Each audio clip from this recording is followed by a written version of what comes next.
Today I'm going to show you how to make a dead hedge, and I've got one right back behind me. I built that this afternoon.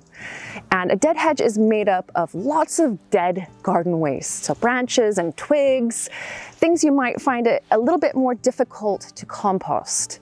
And it creates an interesting garden feature that can serve as a windbreak. It can also hide or disguise certain elements like bins or composting areas. And it also creates habitat for wildlife, so things like birds and small mammals like hedgehogs and field mice and invertebrates. And it's also free to make, or practically free to make, and makes use out of waste from the garden.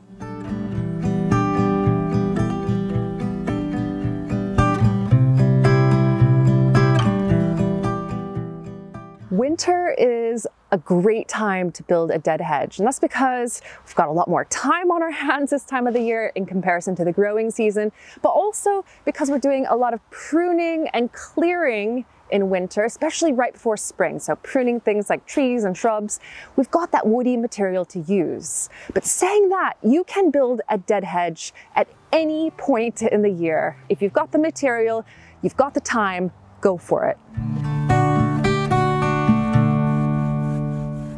The first step is creating a wooden framework to give structure to the dead hedge.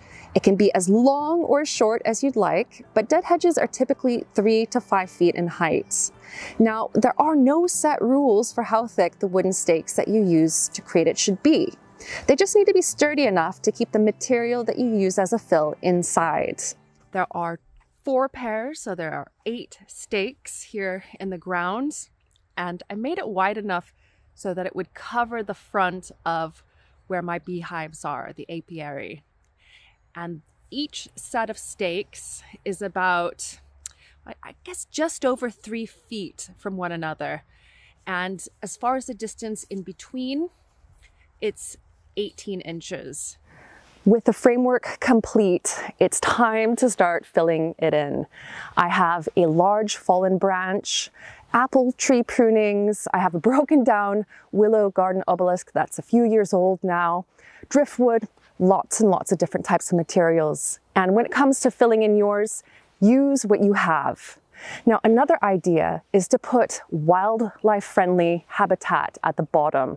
I've put some roofing tiles down here, but you could put a hedgehog house or other types of shelters. Before we get filling though, I'd like to invite you to join my free Lovely Greens newsletter. It comes out every 2 weeks in your email inbox, and it is filled with seasonal gardening inspiration, projects like this, plant-based soap and skincare recipes, and so much more. It's really easy to sign up. You go to subscribepage.com/lovelygreens. There's a link down in the video text description. Sign up and then you'll start getting emails. And again, it's totally free. Filling the hedge is really simple, and you can do it all at once or gradually as you have woody material that you need to use. Just tuck it in as it fits and as you see fit, and try to keep it as dense as possible. You can push it down with your hands or get on top of it and stomp it down, but the fewer gaps that you see, the better the dead hedge will work as a screen, a windbreak, a fence, and wildlife habitat. And here is my finished piece. It took a fair bit of material to fill this hedge. It's, I would say, about 11 or 12 feet long. There's everything in there from driftwood to the garden obelisk to branches that I've cut down. Some of it is kind of green and leafy still, but that will break down. And the most important thing is that it's shielding the bees, both from view, but also from the wind.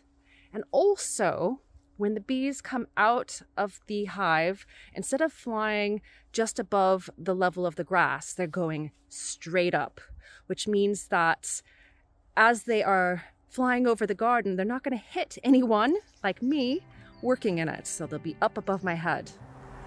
To recap, dead hedges are a smart and attractive way to use woody garden waste in the garden. You can use it to create a windbreak, as fencing, as a visual deterrent for things that you might want to hide. And it's also incredibly simple to make. This one just took an afternoon for me to build all on my own. It also makes use out of a free material. And a lot of us do have woody material or thick stems like cabbage stems that we don't really know what to do with. Brussels sprout stems as well. You can use them to make a dead hedge. They're also incredibly wildlife friendly. And unless you live in a fire-prone area, it's really a smart idea to use your garden waste in this way. If you enjoyed this gardening project, then I have another video for you, and I'm sure that you'll love it. And it shows how you can use pruned raspberry canes to make a woven garden edging.